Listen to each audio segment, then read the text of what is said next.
Good afternoon, dear friends. This lecture we will start getting acquainted with wave processes in line with distributed parameters. As always, we will begin the lecture by recalling what was discussed in the previous one.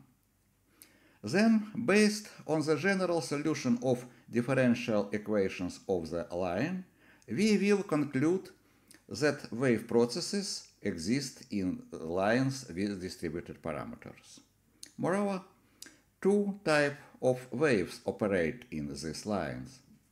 One wave propagates from the beginning of the line to its end, and other wave propagates in the opposite direction from the end of the line to its beginning. We will study these waves in detail and consider an interesting phenomenon that can arise from their superposition. Also, we will learn about the physical meaning of the wave impedance of the line. As you may remember, wave impedance is one of two so-called secondary parameters. As always, we will conclude this lecture with some conclusions. So, let's get started. In the previous lecture, we defined the values of integration constants that are included in the general solution of the system of equations for a line with distributed parameters. We found these values based on boundary conditions. For a line with distributed parameters, we have two boundaries. This is the beginning of the line and its end. Therefore, integration constants were found for these two cases. In the first case, we assumed that we knew the current and voltages at the beginning of the line. And in the second case, the current and voltage at the end of the lines were known. Accordingly, we found two ways to calculate the integration constants. If we know the integration constants, we can determine the values of current and voltages, complexes of current and voltages, at any point of the line.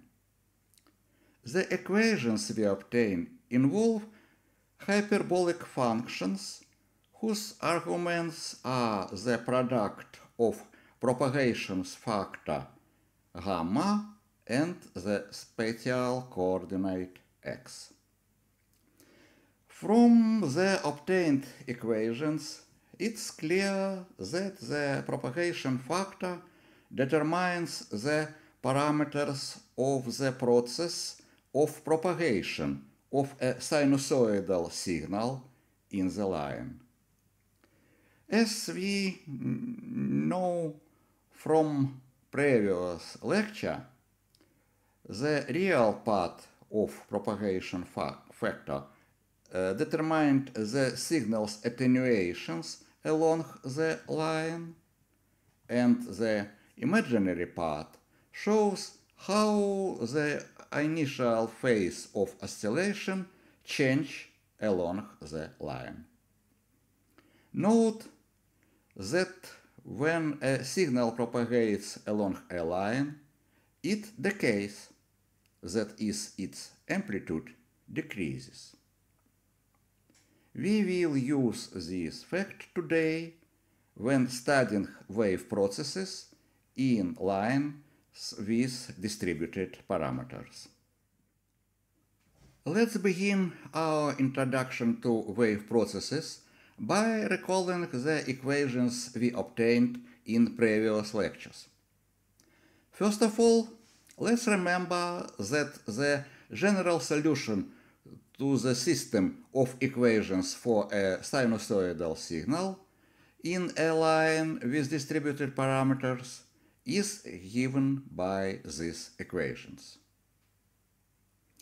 This is the equation for the current and any point along the line, and this is the equation for the voltage at any point along the line. In addition to the secondary parameters, the propagation factor gamma and the characteristics impedance, these equations contains two integration constants, A1 and A2. We already know how to calculate these constants. Moreover, we know that these constants are complex number. We can represent the complex integration constants in exponential form as shown here. Here, A1 and A2 are the magnitudes of the complex number, and the numbers psi, d, and psi r are the arguments of the complex numbers. We will later understand why we have designated these arguments with D and R letters. Also, if you have been paying close attention to what I have already said today, you may have already guessed. Let's substitute the constants of integration, which are represented in exponential form, into the equations for the current and voltage in the line, as shown here. After some simple manipulations of the power expressions, we obtained the following equations. Here we have used the familiar rules of transforming power expressions from mathematics. If you are not familiar with these rules, you can refer to this Wikipedia page. Note that the obtained equations determines the law of change of the voltage and current complexes in the line depended on the spatial coordinate x. And as we remember, knowing the voltage and current complexes, we can easily obtain the instantaneous values. Let's consider, for example, the complex voltage in the line. Let's rewrite this expression from the previous slide. Our task now is to write the instantaneous value of the voltage based on this complex value. As you probably remember, the instantaneous value of voltage or current, it doesn't matter, can be obtained from the complex voltage or current as shown here. Look, to convert from complex to instantaneous value, this complex value must be written in exponential form. Then the absolute value of this complex number will be the amplitude of sinusoid, and the argument of the complex number will be the initial phase of the sinusoid.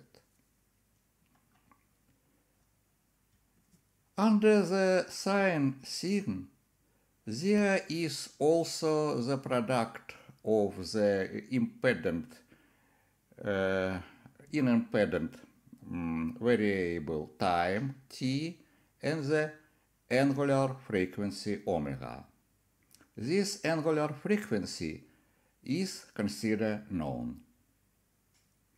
Using these simple rules, we can write the instantaneous value of the voltage at any point in the line. Note that our instantaneous value consists of two addends and two sinusoidal waves. Each wave is a sinusoidal function of two variables, time t and the product of beta and x. X is second independent variables.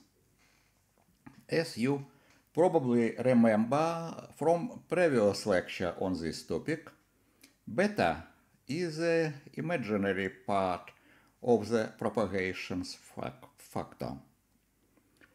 It shows how the phase of the oscillation changes along the length of the line and is called the phase factor. Here, in the amplitudes of both wave processes, there is an exponent of the product of alpha and x.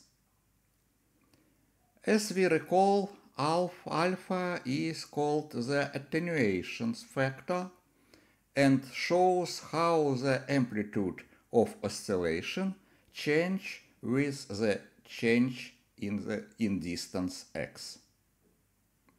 Let's remember that x is the distance counted from the beginning of the line. What is interesting to us now is the change of amplitude. Look, the amplitude of the first sinusoid decreases with an increase in the coordinate x, since the attenuation coefficient and attenuation factor enters this formula with a minus sign. This decrease corresponds to our physical representations. Indeed, due to the presence of losses in the line, the voltage must decrease. But the second part of the voltage, the second sinusoid, behaves quite strangely. The future we are from the beginning of the line is the greater its amplitude. For some unknown reason, its amplitude, contrary to all our representations, increases. What is the matter? There are no errors in this formula. Maybe our physical representations are not accurate? Maybe. The fact of increases amplitude can be explained very simply. Please, think why can this happen? And I'll give you some time to think.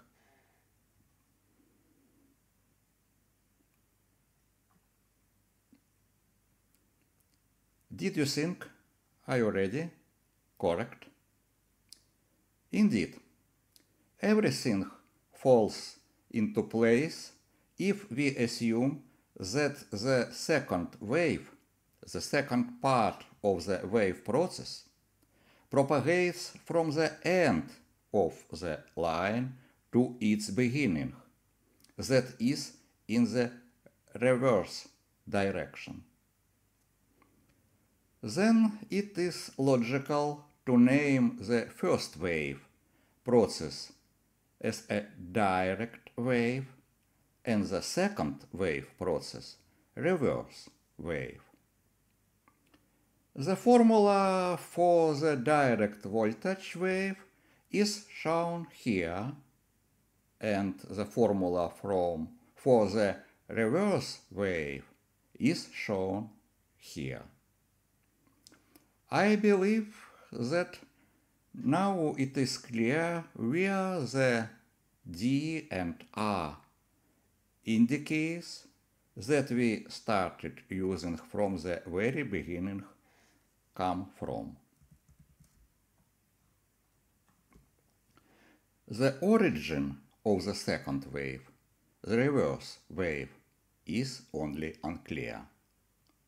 But there is nothing unusual here either. We will explain its origin now. See how these two waves propagate in a line. The distribution process is shown in this diagram. The parameters for constructing these curves are indicated in this table. These are the formulas by which the wave process is built. The first formula determines the propagations of the direct voltage wave, and the second determines the propagations of reverse wave. Note that these curves are drawn for a fixed time t equal to 0. Fixing the value of one variable, in our case this is time, allows you to build a wave process on a two-dimensional diagram.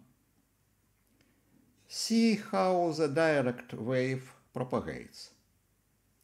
It moves from the beginning of the line to its end, and its amplitude decreases with increasing distance from the beginning of the line. The fact that the wave moves from the beginning of the line to the end can be judged by the movement, for example, on this swing maximum. We see that the maximum moves from the beginning of the line at a certain speed. The magnitude of the maximum decreases, but the maximum is visible, and it can be seen that it is moving. One might get the impression that this speed, with which the maximum moves, is the speed of wave propagation. However, not all so simple. We will look at this issue in more detail in our next lecture. When the direct wave reaches at the end of the line, it is reflected from this end. The reflected or reverse wave moves from the end of the line to its beginning. Note that during this movement, the amplitude of the backward wave becomes smaller. The amplitude decreases with increasing distance traveled by the reverse wave from the end of the line. However, if you measure the distance from the beginning of the line, then the amplitude of the reverse wave increases. It is this effect that we saw in the formulas on the previous slide. We have now explained this effect. However, the interesting effects do not end there. Let's look at the next slide. This slide shows the same wave process that you just saw. But the waves here do not move along the line.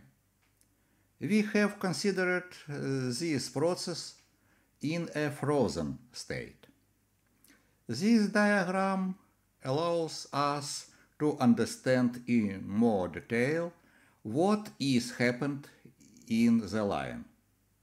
First of all, let's remember that the voltage at any point of the line is determined by the sum of the voltages of two waves, direct wave and reverse wave. In the previous diagram, on the previous slide, the total voltage of the direct and reverse waves is not shown. In this diagram, this voltage, this total voltage, is shown in red. Let's look closely at the diagram of this voltage. Pay attention to its amplitude. A source with an amplitude of 100 volts is connected to the input of the beginning of this line. This is the amplitude of the direct wave at the beginning of the line. But a reverse wave is superimposed on the direct wave in each point of the line. Due to the superposition of direct and reverse waves, the total voltage at some points of the line may exceed the source voltage at the input. We see here three such points. Here is a first point, here is the second one, and here is the third one. This unusual effect can only be observed in circuits with distributed parameters, only in circuits with distributed parameter. In conventional circuits with lumped parameters, it's impossible. However, in general, the amplitude of the total voltage also decreases as it propagates along the line. Now that we have learned about existence of direct and inverse waves in a line, we can understand the physical meaning of wave impedance. We have studied the wave processes of voltage propagation along the line. Let's see how current waves propagate in the line. Let's return to the general solution of the line equations and substitute the constant of integration into the equation for current. The result of the substitution is shown here. Note that the numerator of each fraction contains the voltage waves that are already familiar to us: the direct wave and the reverse wave. We can call the first fraction, where the complex voltage of the direct wave is divided by the complex wave impedance, as the direct current wave. And the second fraction is the reverse current wave.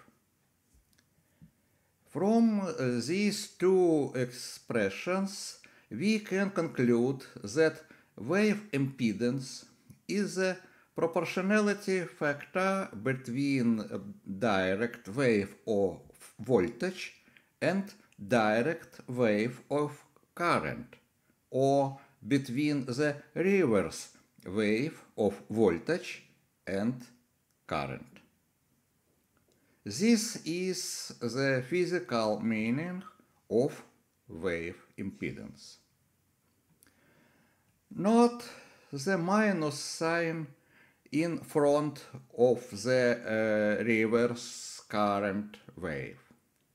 The minus sign means that the energy of reflected wave, of reverse wave, travels from the end of the line to the beginning, or in the opposite direction to the energy of the direct wave. Keep in mind that at the beginning of the transmission line, an energy source is usually connected, and at the end, a load is connected. Therefore, the reverse wave takes useful energy from the load and transfers it back to the source. That is, the presence of the reverse wave reduces the efficiency of the line. Our lecture has come to an end. Now let's conclude. In this lecture, we learned that there are two independent wave processes in the line with distributed parameters. That is, direct and reverse waves. The amplitude of the direct wave decreases along its line. On the contrary, the amplitude of reverse wave increases. Due to the superposition of direct and reverse waves, the total voltage or current in some parts of the line may exceed the supply voltage or current. The energy of the reverse wave spreads from the end of the line to its beginning. Therefore, the energy efficiency of the line decreases. Wave impedance is the proportionality factor between the corresponding waves, direct wave, voltage and current, or reverse waves, voltage and current. In this lecture, we studied wave processes in the line with distributor parameters. However, we did not say anything about the speed with which electromagnetic waves propagate in lines. We will talk about this speed in our next lecture. Thank you very much. Goodbye.